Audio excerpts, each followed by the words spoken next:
Hello, welcome sa Raven Speaks Tarot channel. This is Raven and I will be doing another Love Collective reading today. Kung ikaw ay bago pa lang sa aking channel, mag-subscribe ka na at i-click ang notification bell para lagi kang updated sa mga post ko. Note that this is only a general reading, so take what resonates and leave what doesn't, okay? Let's start. Spirit guides and angels, please give us the current feelings of the person for the collective today. Please give us the current feelings of this person for the collective today. Please give us the Magician. Someone is manifesting you or na bumalik ka sa buhay niya. Let's check more. Please give us the current feelings and intentions of this person for the collective. Current feelings and intentions of this person for the collective. So, I feel in this card that there might be a fight or meron kayong pinagawayan ng person mo. And I see that this person really misses you. I feel that this person has an ego or medyo ma-pride itong person to. Possible na hindi ka pa nito kinakausap hanggang ngayon, or if itong person mo yung may mali, I feel na hindi pa siya nagte-take initiative para mag-sorry sa'yo. Let's ask more for the person's current feelings and intentions. Please give us more message for the person's feelings and intentions. Please give us more message for the person's current feelings and intentions for the collective. So, the High Priestess, the Star, and the Page of Cups.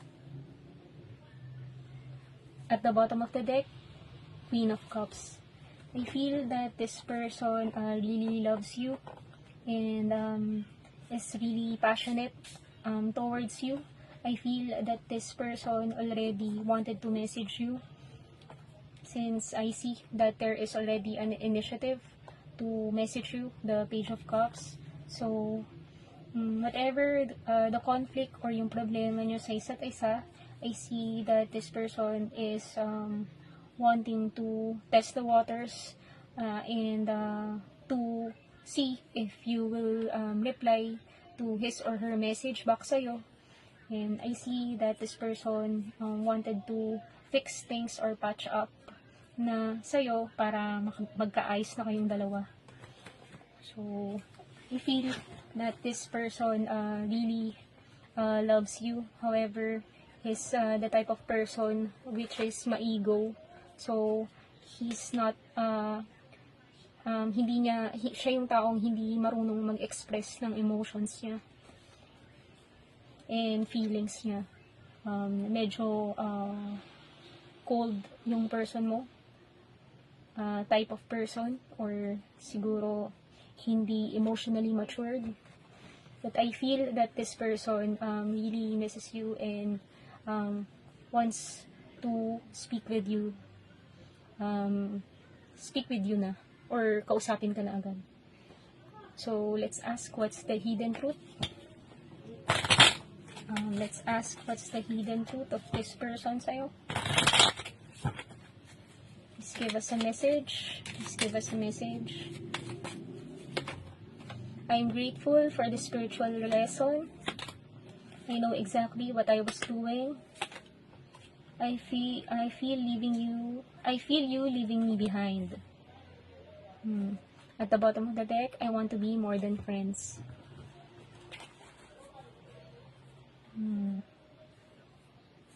I feel that this person knows that there is a possibility na kung ano yung napag-awayan nyo is meron din siyang fault doon. However, he's the type of person na hindi siya, sabihin na natin, hindi siya marunong mag-sorry. Okay? So, I feel that this person is in denial of his actions if siya na yung mali, di ba? Parang ang nangyayari is he turned things around and ang nangyayari, ikaw patuloy yung nagsusorry sa kanya. I feel that this is the type of person you are with or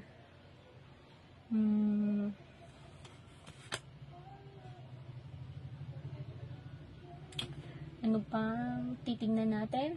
So,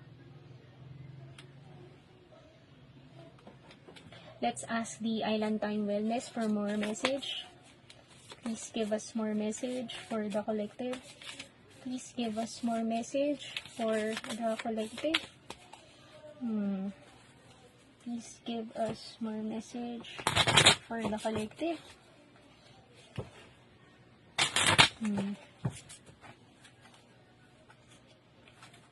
Give us more message for the collective.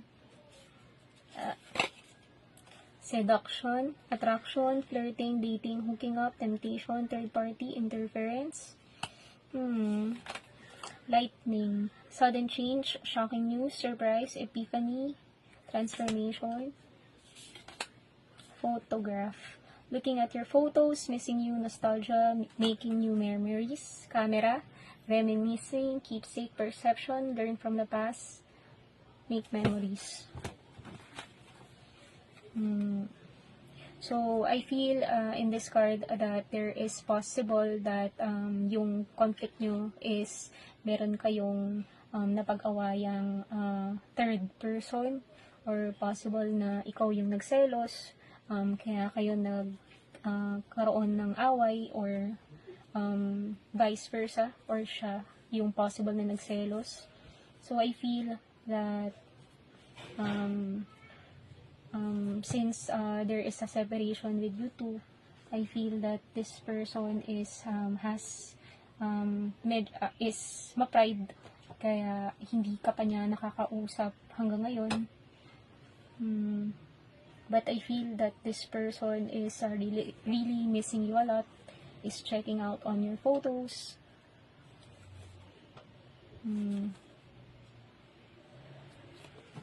And I feel that this person, there is a possibility that this person would message you. However, I feel that this message will be just like a hello or a simple sorry. Para magbati na kayong dalawa. So, let's ask. Let's ask for an advice. Let's ask for an advice for the collective. Please give us an advice for the collective. Please give us an advice for the collective. Please give us an advice for the collective. Please give us an advice for the collective. Eight of Wands, the Sun,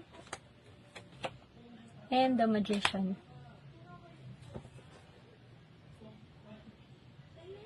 Okay? So,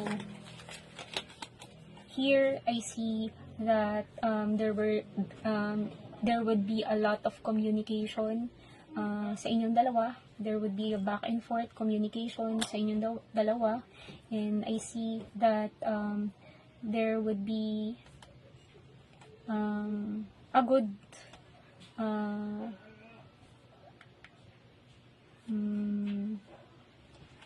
resolution, or may magandang kakahantungan yung pag-uusapan nyo.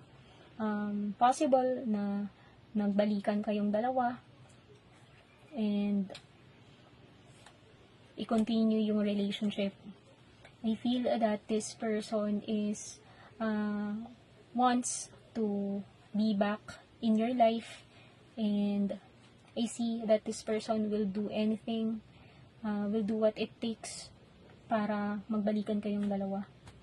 And whatever the conflict, if the possible conflict is yung selos nga, I see that this person would clear things up, and para mawala na yung doubt or yung selos na nararamdaman mo or vice versa. Okay? So,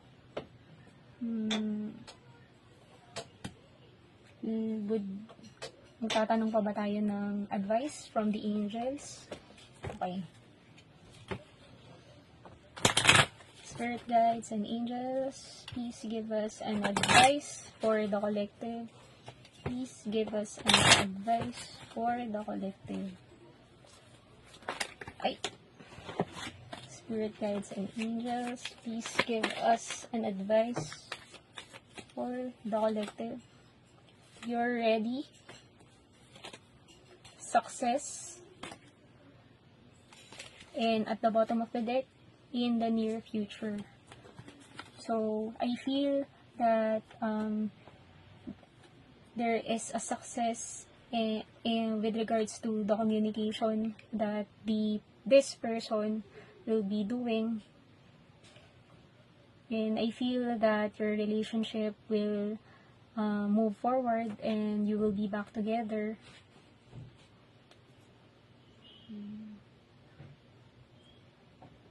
And I feel that in this reading, you will work things out together. And